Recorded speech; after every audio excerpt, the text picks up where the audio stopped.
Kami dari kelompok ketujuh, beranggotakan 2 orang, Al-Muhaimin dan Hilda, akan membawakan presentasikan mengenai tentang sejarah tadwin hadis ya. Kita langsung masuk ke materi.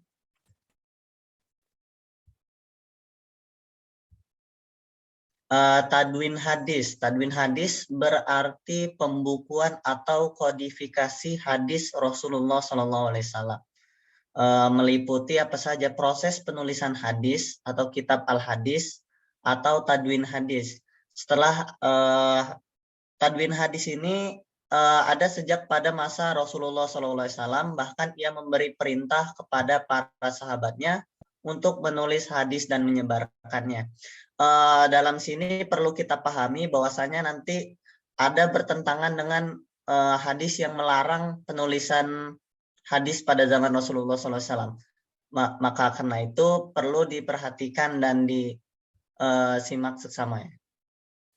Pada zaman Rasulullah SAW, para sahabat, nah di sini bertentangan dengan sebelumnya ya. Para sahabat dilarang untuk menulis hadis ya. Namun membolehkan menulis Al-Qur'an seperti yang diriwayatkan oleh Abu Sa'id Al-Khudri dalam Sanad Muslim, Kitab Zuhd nomor 3004 ya. Dari Abu Sa'id Al-Khudri anni Nabi sallallahu alaihi wasallam annahu qala la taktubu anni syai'an ghairal Qur'an wa man kataba syai'an ghairal Qur'an falyamhu. Ya, Abu Sa'id meriwayatkan bahwa Rasulullah SAW bersabda, janganlah kalian menulis dariku sesuatu selain Al-Qur'an, dan orang yang telah menulis sesuatu selain Al-Qur'an hendaknya ia menghapusnya. Tentunya redaksi tersebut bertentangan dengan redaksi yang saya sampaikan pertama kali tadi. Namun di sini menurut Sayyid Muhammad Alwi perlu dipahami bahwa pelarangan tersebut adalah agar tidak tercampur penulisan Al-Qur'an dengan penulisan hadis ya. Dalam memahami larangan tersebut, Sayyid Muhammad Alwi menjelaskan dimungkinkan ketika awal penyebaran Islam jumlah penulis wahyu dan penghafalannya masih sedikit, sehingga dikhawatirkan terjadi pencampuran nas Al-Quran dan hadis. Oleh karenanya pada awal pemerintahan zaman Rasulullah SAW itu dilarang dalam penulisan hadis ya. Tetapi dalam riwayat lain Rasulullah SAW memerintahkan kepada sahabatnya untuk gitu ya. Namun dalam kondisi yang lain Rasulullah SAW membolehkan para sahabat dalam menghafal, meriwayatkan, dan menyampaikan hadis tersebut kepada orang lain dengan syarat tidak ada kebohongan dan kedustaan. Maksudnya tadwin di sini Rasulullah SAW membolehkan dalam menghafal ya, bukan dalam menulis. Nah, oke. Namun dalam suatu kisah di sini juga dijelaskan bahwasanya Abu Hurairah meriwayatkan bahwa Allah ketika Fathul Makkah, ia lalu berdiri dan menyampaikan ceramah. Ketika seseorang dari penduduk Yaman bernama Abu Syah berkata, ya Rasulullah SAW, catatkanlah untukku sebuah hadis. Jawabannya, catatkanlah untuknya. Maka dalam kondisi ini Rasulullah SAW membolehkan untuk menulis hadis hanya dalam konteks pada waktu tertentu ini ya.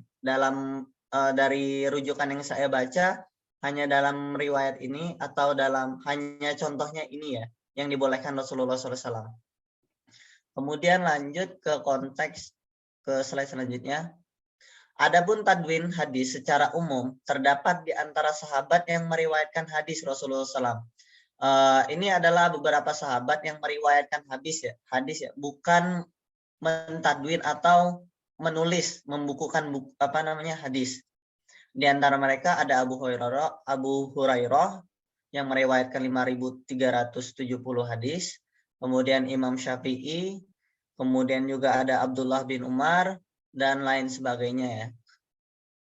Kemudian lanjut ke selanjutnya.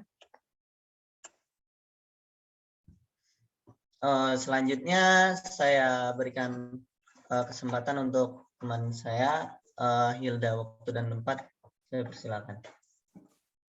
Baik, saya akan melanjutkan tentang tadwin hadis pada masa tabi'in.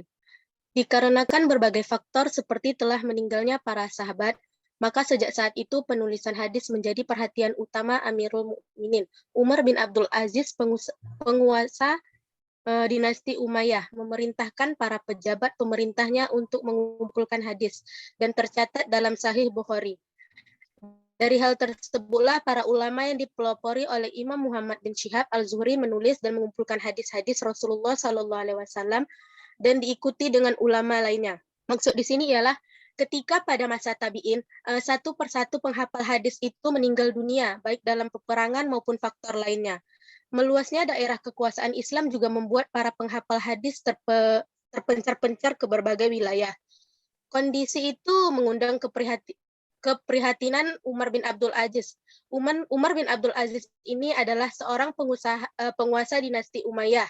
Untuk mencegah punahnya hadis, Umar bin Abdul Aziz memerintahkan pembukuan hadis-hadis yang dikuasai para penghafal. Beliau memerintahkan Gubernur Madinah atau Abu Bakar bin Muhammad Amru bin Hazm untuk mengumpulkan hadis dari para penghafal. Sejarah peradaban Islam mencatat Az-Zuhri sebagai pelopor atau ulama agung dari kelompok tabi'in pertama yang membukukan hadis. Kemudian diikuti oleh ulama-ulama lainnya. Lanjut, Mas. Setelah itu, tadwin memasuki fase baru, terutama pada masa Daulah Abbasiyah di Baghdad. Para ulama pada waktu itu dalam penulisan dan mengumpulkan hadis menggunakan metode dengan memilih atau memisahkan antara sahih dan yang sakim, yang nasikh dan mansukh, dan yang hadis Rasulullah dan yang perkataan para sahabat atau tabi'in. Sehingga tadwin hadis terlihat semakin rapi dan sistematis. Seperti yang dilakukan oleh Imam Bukhari yang dikenal sebagai sebagai ahli hadis karena ia berhasil menghimpun hadis-hadis sahih dengan kategori sahih sanad, tidak cacat matan, teratur sesuai dengan bab-bab fikih, syiar dan tafsir, serta memperhatikan kaidah-kaidah dan dasar-dasar yang menjadi pertimbangan para ulama usul hadis dalam menetapkan kesahihan hadis. Hal tersebut merupakan langkah besar yang berlanjut dengan munculnya ulama lain yang melanjutkan langkahnya untuk menulis kitab hadis sahih, seperti kitab Sahih Muslim, Sahih Ibnu Hibban, Sahih Ibnu Huzaimah, dan lainnya. Di sini upaya pengumpulan penulisan dan pembukuan hadis pada masa itu belum sesuai harapan. Pada masa itu masih terjadi pencampuran antara sabda Rasulullah dengan fatwa sahabat dan tabi'in. Para tabi'in dan generasi sesudah tabi'in mencoba memisahkan antara sabda Rasulullah dengan fatwa para sahabat dan tabi'in. Para ulama mulai memisah hadis-hadis antara hadis yang sahih dan yang sakim. Hadis yang sakim di sini maksudnya hadis yang cacat dari sanad ataupun jalur periwayatannya, yang nasikh dan yang mansukh, atau yang menghapus atau yang dihapus, dan menyusunnya ke dalam berbagai topik. Abad ini disebut sejarah Islam sebagai era tadwin atau pembukuan Al-Quran, karena pada masa ini muncul ulama-ulama hadis yang membukukan sabda Rasulullah SAW secara sistematis. Para ulama hadis yang muncul pada abad pembukuan hadis itu antara lain Imam Bukhari menyusun Sahih Al-Bukhari dan dilanjutkan dengan ulama lainnya. Oke, Mas. Lanjut.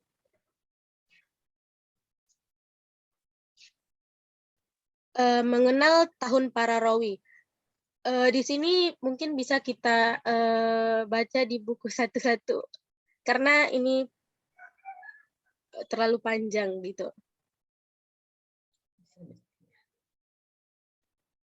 Baik, sekian presentasi dari kelompok kami.